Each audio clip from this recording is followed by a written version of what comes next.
5, 4, 3, 2, 1. So what's up, y'all? How y'all doing out there today? No, but the reason behind us making this video is we want to discuss one of the most notorious challenges that we've had within our marriage. One of which we feel like a lot of couples who are trying to get intertwined spiritually end up encountering at some point or another, especially in the early phases of your marriage.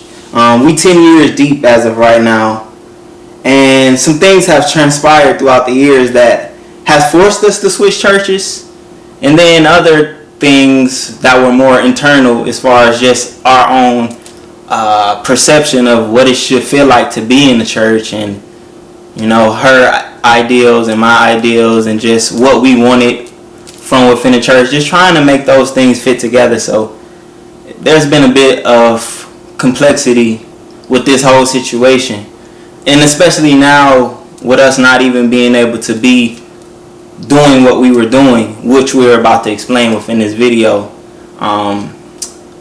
because of the pandemic and everything that has came about because of it. So we just want to do this video in order to encourage someone who's encountering or will encounter this challenge at some point within their marriage, within their relationship, just to help maybe get you more in tune, because I know it's been a struggle for us, and God has took us through some turbulent waves, but I feel like we kind of flowing a little bit better. Constant. Yeah, a little bit better. But I'm gonna let her start the story off, and then we'll go from there. So just kind of introduce, what we was dealing with. Okay, so 3 years ago, we were heavily trying to find a church, and we finally found one. A guy that you had worked with kept asking you to go, and one day you just decided, oh, I'm gonna go. Yeah. When we first went, we both loved it at first. It was small, intimate. You could just have. And that was, not to cut her off, but that was something that I personally, she grew up in the church, but I didn't. So that was, like, I went to church when I was younger, here and there, but I was never actually involved in the inner workings and seeing how people build their ministries, and, just the different things, the different elements of what it means to be a part of a church. So that was something that was important for me. So that was one of the reasons why I could appreciate being a part of the church. But yeah. And you had a lot of direct access to the pastor. Exactly. It was very common for you just to be able to walk up to him and really just start a full-blown conversation just like that. No meeting, no nothing, just going right up to him. So fast forward, we ended up joining. We were over the couples ministry for those 2 of the 3 years. The last year we ended up stepping down. But I'll let you go into why we ended up leaving the church. I wanted to stay, he wanted to go, but ultimately, when you're in a marriage, you have to do what's best for the unit, and I felt like it was starting to tear us apart, so I ultimately ended up praying to God about it, talking with Chris about it, and we did ultimately decide to move on. Okay, so what I'll say is, without divulging too many of the things that took place, I'll say that sometimes you can actually, like I was just saying, become a part of the inner workings within the church, and then things start to transpire that don't necessarily fit your perception of what it should feel like to be a part of a church. And I know that I hear people talk all the time like you can't get so involved in people, because I learned that at a fairly young age, just from all of the people that I looked up to spiritually, seeing them go in different directions. So I know that you can't necessarily place people on a pedestal, but, and I'm speaking of the pastor, other people's within the church, everybody. You see so many different things when you become a part of especially a smaller church. It can kind of perplex you, like, what are we doing? you don't know how it's supposed to feel. And so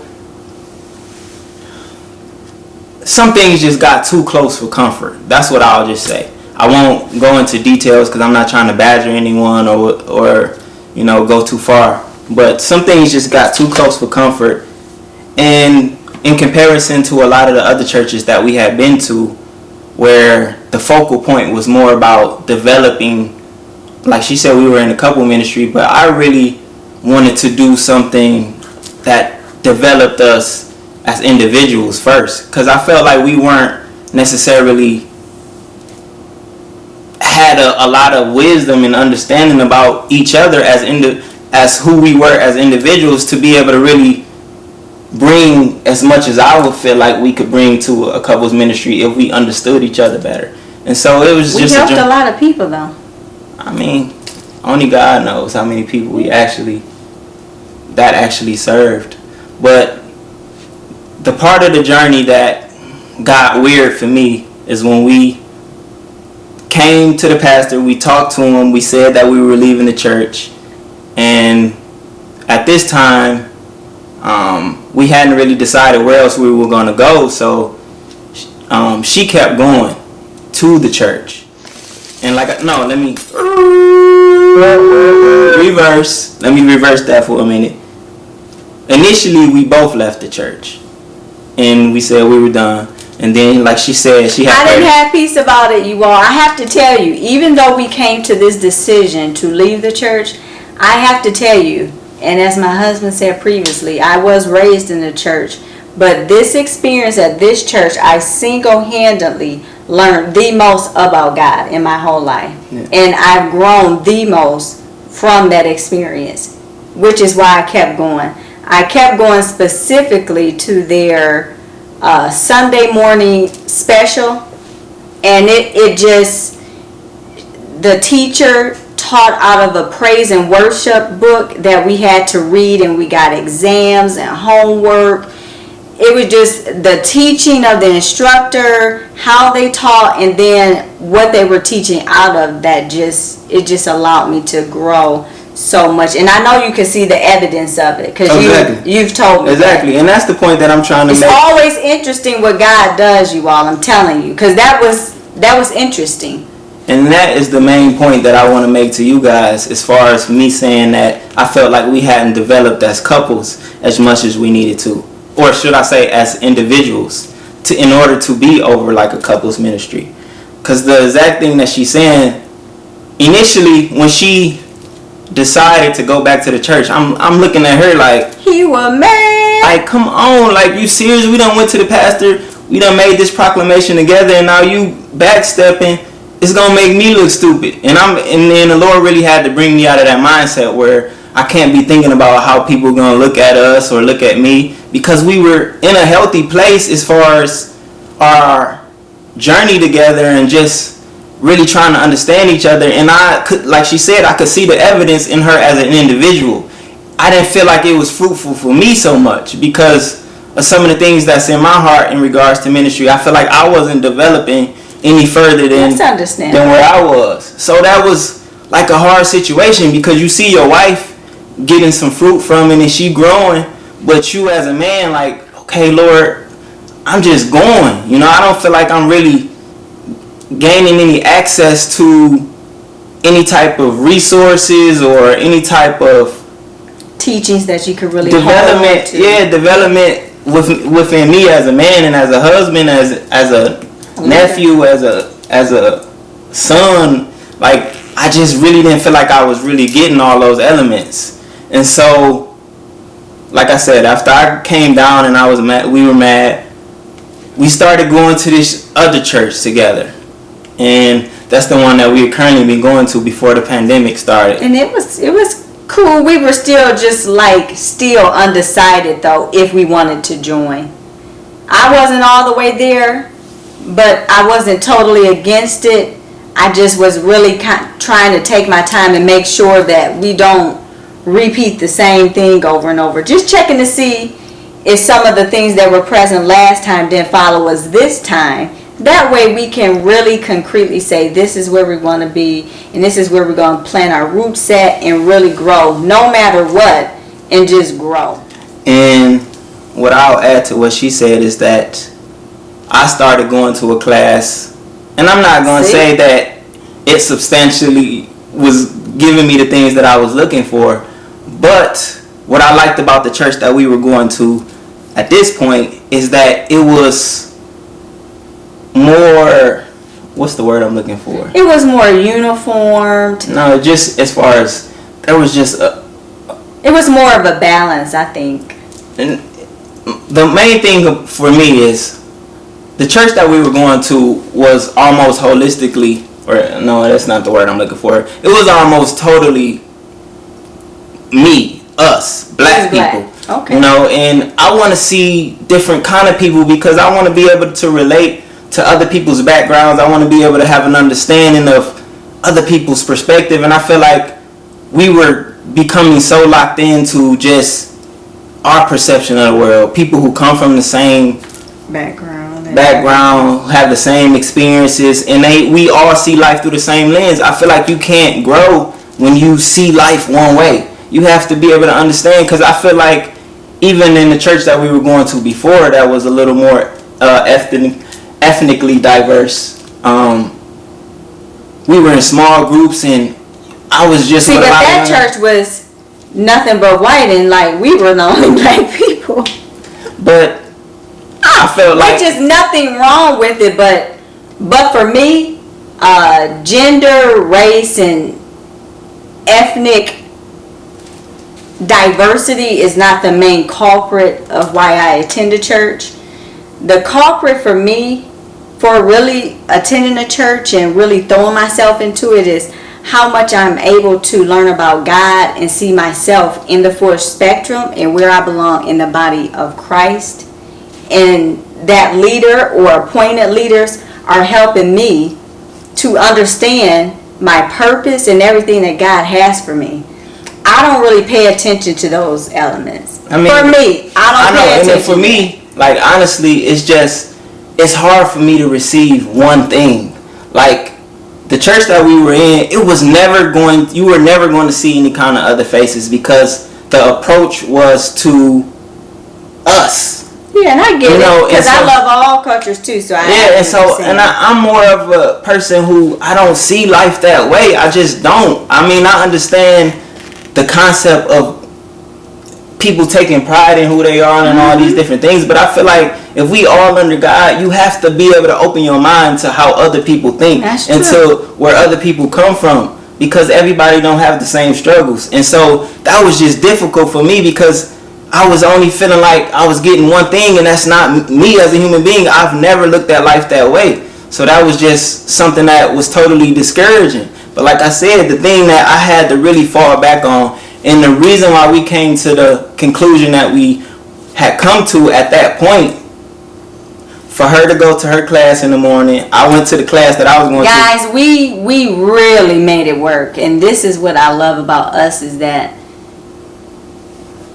given the difficulty and the challenge that we face, we've really found a functional way to make each side of our spectrums come together and work, and God was the center. He grew in him. He exponentially grew in me. I went to that church every Sundays and some Tuesdays, because I still enjoy the Bible study. Every Sunday for an hour and a half from 9 to about 10:30. I came all the way back home to meet up with my husband, and we went to church together, and we always did our Sunday dinner. When God is your main reasoning for doing something, he really takes it just from a canvas and just makes a whole artwork out of it. Because I mean, we were in the group, we were doing that for like a year, and it was working like a well-oiled machine, and everybody was just getting what they needed. Yeah. So the main focus is here. Don't really back down from the challenge. Make God the focus and see how he really works it out. Because ultimately we married, but marriage is not a thing in heaven. That's biblical. So at the end of the day, we're married, so as individuals, y'all have to have your own personal relationship with God. And I'm not saying that this situation is going to work for everybody, because I know some men are pastors, some men are in this position, and you struggle with not having your wife right by your side at all times. And like I said, we had our classes separate, but then we went to the same church Sunday service. It has to be some unity. Yeah, so we had unity in the end. Like, we would both go at our classes at 9, and she got what she needed from the woman who was over that ministry, and then I went and took my more of a group type of class, more so than someone preaching to you. It's more where you get to express yourself and get an understanding of different people's ideals within the church setting. And then we would meet together for Sunday service, and this really worked well for us. It really, like she said, helped each of us spiritually. We felt like it was fruitful. Yeah. And so, just because it's not traditional, don't shy away from it. Don't be afraid to take a very non-conventional approach to serving God. And so, we're not encouraging no one to do this. We're not saying this will work for everybody. Nope. We're just saying be open-minded. Think about the fact that God can do different things. He works in different ways. Everybody's relationship is not going to look exactly the same, but just make sure that y'all are seeking God together. And something else that is extremely important, and this could be a little more difficult when people are unequally yoked up spiritually, where like maybe the husband don't believe in God, or the wife. It could be a little more complex, but both of us knew that we were on the same page regarding this is where it was important for us to worship together. Exactly. So we were doing that at home. So we were doing it at home, but it was just about connecting with the body. And then that's when it got difficult for us, because like you can see, our perspectives are somewhat different in terms of what we want to do within the church. Like, my heart is really into letting God build up a certain kind of ministry within me, and it involves all kind of people. I just don't want to have a heart for just my community, so to speak. And I know that don't always sound right, especially in this time where we're talking about Black Lives Matter and all that. I'm a black young man, so I understand that, but I feel like the way that we're gonna have to get out of all these things is by who didn't turn that ringer off? You. All right, I'm sorry, y'all. Had a little phone call, but I don't necessarily. We just gonna close it out right here. I don't necessarily feel like anything in this world is ever going to change realistically. It's already written. I don't want to get too far into what I'm about to say, because I'm going to say that for another video. But the things that you can have some sense of control over, like making sure you and your wife, or you and your spouse, or whomever, before you even get married, the things that you can somewhat, what can I say? Some things that you can actually somewhat control. Mm-hmm. Making sure that y'all relationship with God is put first. And like I think I already said this, just make sure that y'all are doing those things at home first, and let God lead y'all in whatever direction He gonna lead y'all in, and just be open to what He can do. Everybody's really, I said this already, but I'm gonna say it again for the conclusion. Be open-minded to what God can do, because He's doing different things in all of us, and that's just what we wanted to encourage y'all on. Just be safe, guys, and just in this season that we're in, be open to what God is doing. I know it's a lot of disparity, it's been a lot of death, it's been a lot of just downtrodden, but even in those moments, just be open to what God is doing, because there is a transition that has happened in the spiritual realm and in this earthly realm. But find Christ in the crisis and allow Him to help you keep growing and keep discovering. All right. So just in the heart of healthy marriages, we're going to do that thing we was talking about. That thing. I'll let y'all. Love y'all.